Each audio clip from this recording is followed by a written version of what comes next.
आप सभी लोगों का एक बार फिर से स्वागत है। पिछले सेक्शन में हम लोगों ने कुछ महत्वपूर्ण सवालों के बारे में हम लोगों ने बात किया।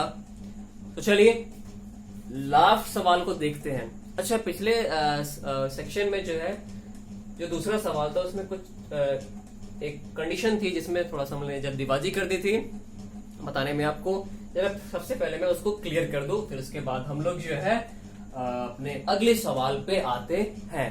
ठीक है, तो देखिए उसमें क्या था कि जब संभरण को हटा लिया जाए, यानी जब पावर सप्लाई को हटा लोगे आप, यानी अगर संधारित्र से जो भी आप पावर सप्लाई बैटरी जोड़े थे उसको अगर हटा लोगे, तो अब जानते हो जब हटा लोगे तो इस कंडीशन में क्या होता है। तो भैया अगर कोई भी मीडियम कोई भी इसके बीच में अगर पदार्थ रखोगे तो सी तो बदलना है। और अब जानते हो सी के साथ कौन बदलता है, वी बदल जाता है, लेकिन क्यू नहीं बदलेगा, क्योंकि भैया आपने जो इसको चार्ज कर रहा था उसको तो हटा ही दिया।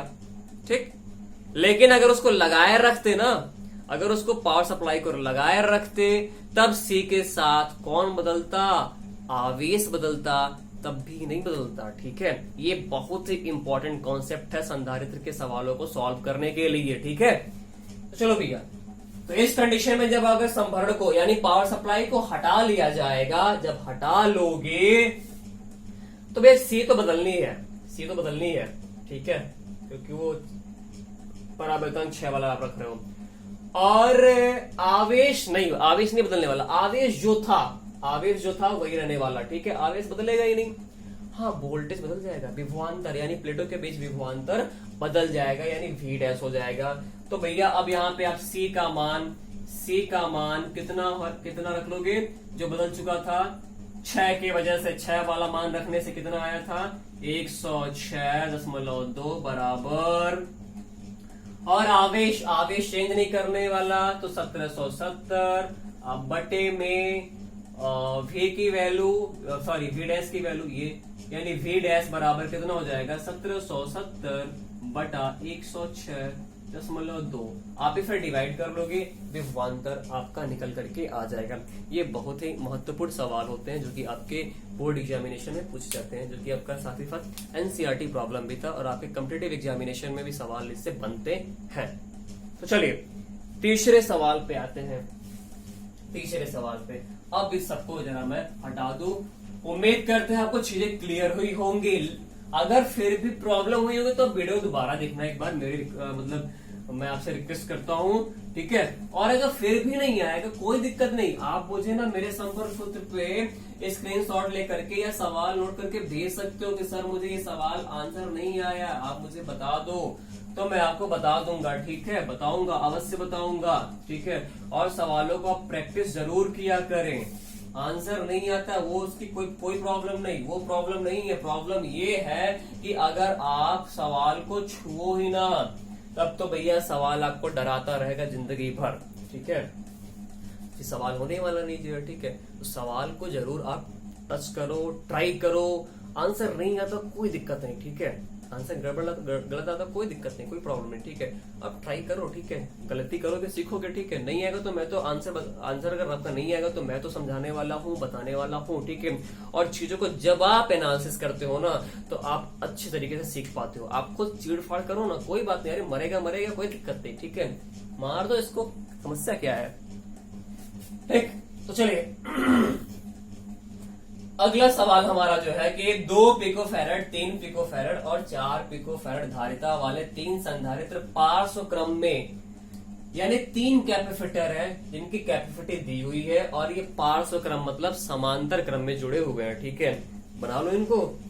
पार्श्व क्रम यानी एक आपका ये हो गया, दूसरा आपका ये हो गया, और तीसरा आपका ये हो गया, यानी ये समांतर क्रम में जुड़े हैं। पार्श्व क्रम मतलब समांतर क्रम में जुड़े हैं। तो बोल रहा है संयोजन की कुल धारिता, इनकी वैल्यू में लिख लू, ये आपका 2 पिकोफैरड और ये आपका 3 पिकोफैरड और ये आपका कितना है 4 पिकोफैरड। ये चीजें दी हुई हैं। ठीक, 2 पिकोफैरड, 3 पिकोफैरड और फिर 4 पिकोफैरड दी हुई है। आगे क्या बोल रहा कि संयोजन की कुल धारिता, ये तो आप बड़े आसानी से निकाल पाओगे, ठीक है। अभी निकालते हैं, यानी कि इक्विवेलेंट कैपेसिटेंस निकालना है, यानी कि सी की वैल्यू निकालनी। सी क्या होगा, मतलब इनका तुल्य धारिता मिलाकर के कितने धारिता इनकी बनेगी, ठीक। बोल रहा है आगे कि यदि संयोजन को 100 वोल्ट के संभरण से 100 वोल्ट के पावर सप्लाई से अगर जोड़ दिया जाए, कितने वोल्ट के, 100 वोल्ट के, ये आपका पावर सप्लाई या बैटरी सेल है। बड़ी प्लेट प्लस होती है, छोटी प्लेट क्या होती है, माइनस होती है। ये संधारित्र नहीं है भैया, ठीक है। कितने वोल्ट की है, कितने वोल्ट की, 100 वोल्ट का है, ठीक। तो बोल रहा कि प्रत्येक संधारित्र पर आवेश कि सब पर, यानी इस पर कितना आवेश होगा, इस पर कितना आवेश होगा, इस पर कितना आवेश होगा, ये चीजें आपसे पूछी जा रही है। ये सवाल बड़ा ही इजी है, ठीक है। तो मैं जरा आपको कुछ बातें बताना चाहूंगा, और यहाँ से इजी सवाल तो है, लेकिन मैं कुछ और भी चीजें आपको क्लेरिफाई करूंगा, ताकि आपको हर एक सवाल को, इस पे जो भी सर्किटरी वाले सवाल होते हैं, आप उसको आसानी से कर पाओ, ठीक है। मैंने आपको चीजें बताई रही होंगी कि श्रेणी क्रम बता रहा होगा कि अगर संधारित्र श्रेणी क्रम में, यानी इस तरीके से जुड़े हुए हैं, तो कौन सा क्रम होता है, सीरीज वाला श्रेणी क्रम, ठीक है। और अगर इसको किसी पावर सप्लाई से आपने जोड़ दिया, 3 वोल्ट के पावर सप्लाई से अगर जोड़ दिया, तो इसमें क्या होता है, आवेश यानी सब पर, यानी श्रेणी क्रम में आवेश सब पर समान होता है, ठीक है। यानी पूरा मिलाकर के इन लोग का, उसके बाद जो भी चार्ज बनेगा वही चार्ज सब पर आ जाएगा। आवेश सब पर समान होता है, लेकिन विभवांतर जो है ना जी, विभवांतर सब पर अलग अलग होता है। यानी यहाँ पे विभवांतर आपका V1 होगा, यहाँ पे विभवांतर आपका V2 होगा, और यहाँ पे विभवांतर क्या होगा, V3 होगा। विभवांतर अलग अलग होते हैं। ये सीरीज की कैरेक्टरिस्टिक्स होती है, गुण होते हैं, ठीक है, जो कि आपको पता होना चाहिए। और दूसरा मैंने आपको बताया रहा होगा समांतर क्रम। समांतर क्रम में क्या है कि अगर समांतर क्रम में अगर जुड़े हुए हैं संधारित्र, यानी इस तरीके से अगर आप जोड़ रहे हो, तो ये कौन सा क्रम कहलाएगा, समांतर क्रम कहलाएगा। और अगर आपने इसको किसी V वोल्ट की बैटरी से जोड़ रखा है, V वोल्ट की बैटरी से अगर जोड़ दिया, तो यहाँ पे क्या होगा, अच्छा इसकी वैल्यू क्या है, इनकी वैल्यू ये आपका C1 वाला है, ये आपका C2 वाला है, ये आपका C3 वाला है। तो समांतर क्रम में क्या होता है, सभी के सभी ये सभी के सभी एक ही टर्मिनल पे जुड़े होते हैं, यानी उसी बैटरी के सिरे पे जुड़े होते हैं। तो इसलिए यहाँ पे विभवांतर सब पे बराबर होगा, यानी इस पर भी विभवांतर V होगा, इस पर भी V ही होगा, इस पर भी V विभवांतर ही लगेगा। लेकिन यहाँ पे आवेश क्या होता है, आवेश अलग अलग, यानी इस पर Q1, इस पर Q2 और इस पर क्या होगा, Q3। एक श्रेणी क्रम का फॉर्मूला क्या आया था, यानी यहाँ पे जो तुल्य धारिता, यानी मिलाकर के वो सारे के सारे कैपेसिटर मिल करके कितनी धारिता ऑफर करेंगे, लगाएंगे, ठीक है। तो उसके लिए फॉर्मूला था 1/C बराबर 1/C1 plus 1/C2 plus 1/C3। ये बातें मैंने आपको बताई रही होगी श्रेणी क्रम के लिए। और समांतर क्रम में यही, अगर समांतर क्रम में जुड़े हैं तब वो कितना धारिता मिल करके लगाएंगे, उसके लिए फॉर्मूला था C बराबर C1 plus C2 plus C3। ये समांतर क्रम के लिए, किसके लिए, समांतर क्रम के लिए। तो ये चीजें थी प्यारी सी। तो चलिए बात करते हैं, उम्मीद करते हैं आपको चीजें क्लियर हुई होंगी, स्पष्ट हुई होंगी, ठीक है। तो चलो भैया देखा जाता है सवाल हमारा क्या कहता है इसमें। सबसे पहला कि तुल्य धारिता, मतलब धारिता, तुल्य धारिता या कुल धारिता कितनी होगी। तो समांतर क्रम के लिए कुल धारिता सीधे जान में करते हो, C बराबर कितना, C1 plus C2 plus C3। C बराबर C1 की वैल्यू 2 प्लस ये 3 है, ये 4 है, 4 3 7 2 9, यानी 9 पिको फैरेड। कितना आ जाएगा, 9 पिको फैरेड टोटल धारिता होगी, ठीक है। अब बोल रहा है कि संयोजन को अगर इनको 100 से अगर आपने जोड़ रखा है, तो प्रत्येक संधारित्र पर आवेश, यानी कितना चार्ज ये स्टोर करेगा, कितना ये चार्ज स्टोर करेगा, कितना चार्ज ये स्टोर करेगा। तो अभी मैंने समांतर का एक कैरेक्टरिस्टिक्स बताया। समांतर में क्या होता है कि चार्ज अलग अलग होंगे, लेकिन जो वोल्टेज होता है ना, ये भी 100 इसी पे, ये भी इसी पे, ये भी इसी पे, यानी विभवांतर सब पे 100 लगने वाला है। सब पर, यानी कि इस पर भी कितना विभवांतर लगेगा, इस पर भी कितने का 100 वोल्ट का ही लगेगा, इस पर भी कितने लगेगा 100 वोल्ट का ही लगेगा, इस पर भी कितने का लगेगा 100 वोल्ट का, यानी सब पर विभवांतर 100 का ही लगेगा। ठीक है, अब ये मत कहना करे 300, अरे नहीं भैया 100 का ही लगेगा, यहाँ पे सारे के सारे लेंगे, एनर्जी यहाँ पे ज्यादा तेजी से कंज्यूम करेगी जो है। ठीक है, तो विभवांतर यहाँ सब पे समान होता है। तो चलो भैया बात करते हैं पहले वाले पे। पहले वाले पे अगर आवेश, तो एक प्यारा सा फॉर्मूला बताया था, धारिता और आवेश। अब विभवांतर में ये फॉर्मूला होता है, धारिता बराबर आवेश बटा विभवांतर। अगर आवेश निकालना है तो C पता होना चाहिए, V पता होना चाहिए। तो चलो किसके लिए बात करते हैं, पहले वाले के लिए बात करते हैं। तो पहले वाले के लिए अगर आप बात करने जाओगे तो क्या होगा जरा देखिएगा, यानी पहले वाले के लिए Q1, अरे वहीं से Q बराबर CV, Q बराबर क्या लिख सकते हो CV लिख सकते हो। तो पहले वाले के लिए बात कर रहे हो तो Q1 इसके लिए, और धारिता और किसी कीमत लिख देना, C1 लिखो C1, और विभवांतर सब पे समान है तो V लिख लो, कोई समस्या नहीं। विभवांतर क्यों सब पे समान है तो V1 लिखो, अच्छा नहीं लिखो V लिख लो, कोई प्रॉब्लम नहीं। तो Q1 बराबर C की वैल्यू C1 कितना है 2 पिको फैरड। पिको फैरड मतलब हो जाएगा 10 पे घाते -12, बदलना पड़ेगा तब आवेश का मान कुलाम में लिखोगे, नहीं तो फिर पिको कुलाम आएगा। ठीक है, तो 2 गुणे 10 पे घाते -12 और कितना 100 का लगेगा, तो क्या हो जाएगा Q1 बराबर आपका ये 10 पे घाते 2 कैंसिल हो जाएगा, तो 2 गुणे 10 पे घाते -10 कुलाम। ये पहले वाले पर आवेश आ गया। ठीक है, दूसरे वाले पे निकालने जाओगे, दूसरे वाले पे इस पर, तो भैया इसकी धारिता कितनी है, इसकी धारिता कितनी है C2, विभवांतर इस पर भी 100 का ही लगेगा, 100 का ही लगेगा, मतलब चाहे V2 लिखो चाहे V लिख लो। C2 की वैल्यू कितनी है 3 पिको फैरड, पिको माने 10 पे घाते -12 और कितना वोल्टेज 100 का, तो फिर वही 3 गुणे 10 पे घाते -10 कूलाम। इसी प्रकार से अगले वाले को करोगे तो समझ लो कितना आंसर आएगा 4 गुणे 10 पे घाते -10 कूलाम।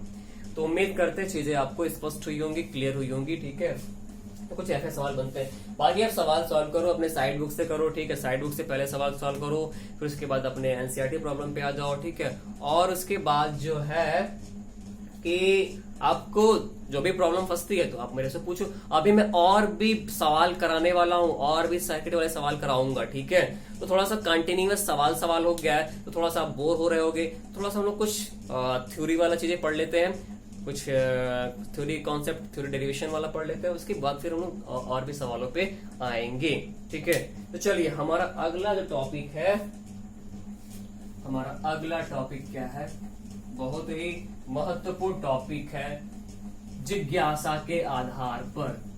ठीक है, जानने के आधार पर, और एग्जाम में क्वेश्चन बनते हैं। ठीक है, कि संधारित्र में परावैद्युत का कार्य, यानी कैपेसिटर में जो भी डाइलेक्ट्रिक सब्सटेंस है वो कार्य कैसे करता है, संधारित्र में परावैद्युत का कार्य, यानी किसी भी संधारित्र में परावैद्युत का कार्य क्या होता है। परावैद्युत मैंने बताया था, परावैद्युत पदार्थ क्या होते हैं, यानी जो भी कुचालक पदार्थ है उनको परावैद्युत पदार्थ कहते हैं, या फिर परावैद्युत डाइलेक्ट्रिक सब्सटेंस, जैसे कागज, रबर, प्लास्टिक, अभ्रक, आपका डिजिटल वाटर, वैक्स पेपर यानी मोम, ये सारे के सारे क्या है आपके, यानी जितने भी कुचालक पदार्थ है उसको हम लोग क्या, उन्हीं को परावैद्युत पदार्थ कहते हैं। ठीक है, तो ये संधारित्र में इसका वर्क क्या, ये करता क्या है, यानी परावैद्युत जो है वो संधारित्र की कैपेसिटी को बढ़ा देता है, धारिता को बढ़ा देता है, चार्ज को स्टोर करने को, या चार्ज को स्टोर ना करना मैंने बताया था, चार्ज को स्टोर करना ना बोले, क्या बोले, वैद्युत एनर्जी को स्टोर करने की जो उसकी कैपेसिटी है, उसकी जो क्षमता उसको बढ़ा देता है। तो परावैद्युत करता क्या है, संधारित्र की धारिता को बढ़ा देता है। कैसे बढ़ाता है, क्यों बढ़ाता है, हम यही आज चीजों को देखने वाले हैं। ठीक है, पूरी एक्सप्लेनेशन के साथ बड़े आसानी से आप समझ पाएंगे, कर पाएंगे। ठीक है भैया, तो चलिए क्या है यहाँ पे आप देखेंगे, ये आपका संधारित्र में क्या होता है, धातु की दो प्लेटें होती हैं, धातु की दो प्लेटें होती हैं, ठीक, जिसमें एक पर क्या होता है, एक पर आपका प्लस चार्ज होता है, यानी एक प्लेट पे अगर आप इसको बैटरी से जोड़ दे रहे हो तो एक पे प्लस चार्ज आ जाता है और दूसरे पे क्या आता है, दूसरे पे आपका क्या होता है, माइनस चार्ज होता है, ठीक है, माइनस चार्ज। यानी इस प्लेटों को आपने अगर पावर सप्लाई से जोड़ दिया तो आपका एक पे प्लस और एक पे माइनस। अच्छा, इसी के बीच में क्या है ना, इसी के बीच में आपने कोई परावैद्युत पदार्थ रख दिया हुआ है, ये आपका कोई परावैद्युत पदार्थ आपने रख दिया है, ठीक है। परावैद्युत पदार्थ चाहे वो कागज हो, चाहे वो रबर हो, चाहे वो वैक्स पेपर हो, ठीक है। एक चीज मैं दर्शा दूं पहले, सबसे पहले, यानी इस पे प्लस प्लेट है, यानी जो प्लेट है इसे प्लस और इस पे क्या है, माइनस है, तो वैद्युत क्षेत्र की दिशा क्या होती है, धन आवेश से दूर और ऋण आवेश की ओर, यानी प्लस से माइनस की ओर, प्लस से माइनस की ओर होती है। यानी ये जो आपका जो बैटरी ने लगाया रखा हुआ है, इस पे क्षेत्र जो बाह्य वैद्युत क्षेत्र है ई आपका, और इस पे प्लस इस पे माइनस, तो प्लस से माइनस की ओर होता है। अब देखिए जो पदार्थ है, पदार्थ में आपको पता है, पदार्थ मतलब परमाणु, परमाणु में क्या होता है, धनावेश भाग भी होता है और फिर ऋणावेश भाग भी होता है। धनावेश भाग किसकी वजह से, नाभिक, और ऋणावेश भाग किसकी वजह से होता है, इलेक्ट्रॉन की वजह से होता है, ठीक है। तो जब ये पदार्थ को आप इसके अंदर रखोगे ना जी, जब ये पदार्थ को आप इसके अंदर रखोगे, थोड़ा सा मैं इसको और जो है पतला बना दूं ताकि मेरे पास जगह हो चीजों को दिखाने के लिए। तो यानी परमाणु में धनावेशित भाग भी होता है और फिर ऋणावेशित भाग, धनावेशित भाग नाभिक की वजह से और ऋणावेशित भाग इलेक्ट्रॉन की वजह से। तो जब इसमें परमाणु आप जब इसको रखोगे तो जो परमाणु है ना, परमाणु में धनावेशित भाग किधर खिंचेगा, माइनस की तरफ, और ऋणावेशित भाग किधर खिंच जाएगा, प्लस आवेश की तरफ खिंच जाएगा। यानी सबसे पहले मैं यहाँ पे बना दूं, यानी परमाणु को बना दूं, ठीक है।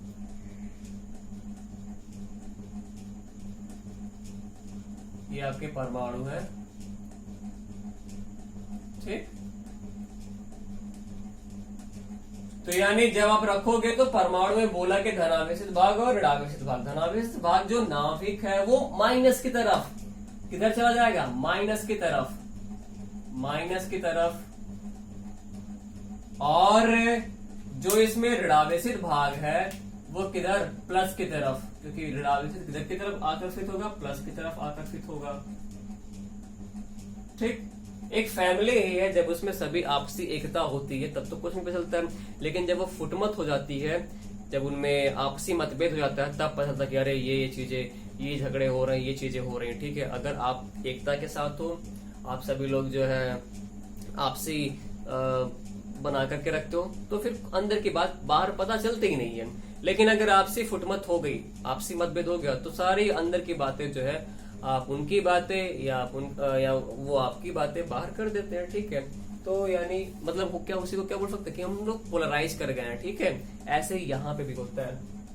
तो देखिए भैया, यानी हाँ, तो अब इधर इससे इधर क्या रहेगा आपका, माइनस रहेगा, माइनस रहेगा, माइनस रहेगा, एक को मैंने बता ही दिया, माइनस रहेगा, और उसके बाद ये आपका क्या होगा, यहाँ पे ये आपका प्लस रहेगा, ठीक है, प्लस। तो ये जो घटना हुई, यानी जब आपने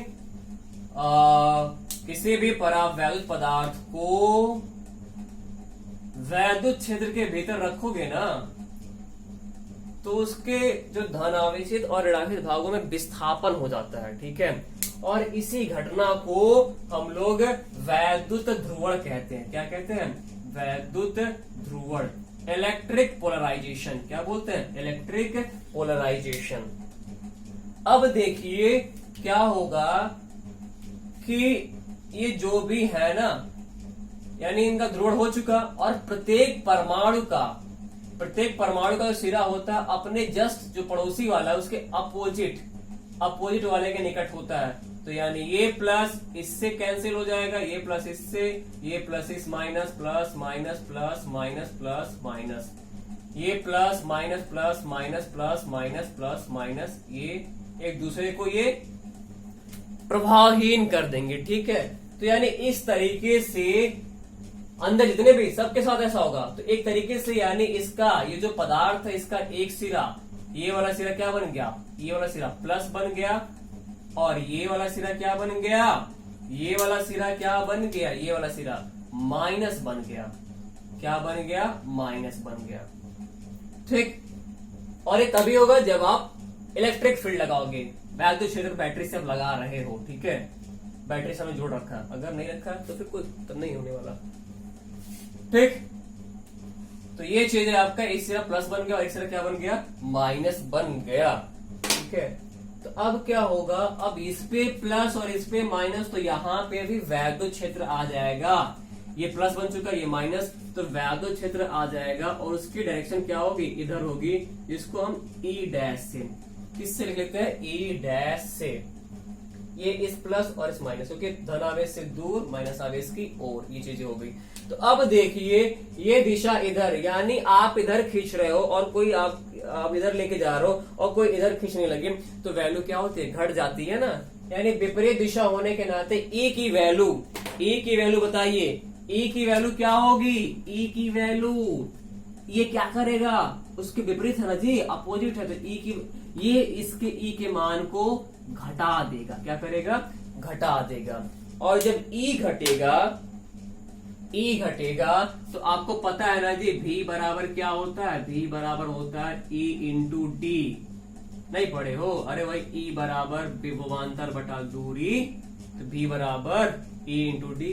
तो भैया ये बताओ, जब अगर ई घटेगा तो आपका भाई भी इस पर निर्भर कर रहा है ना। जब अगर ई घट रहा है तो भी क्या होगा, घटेगा, भी क्या हो जाएगा, घट जाएगा।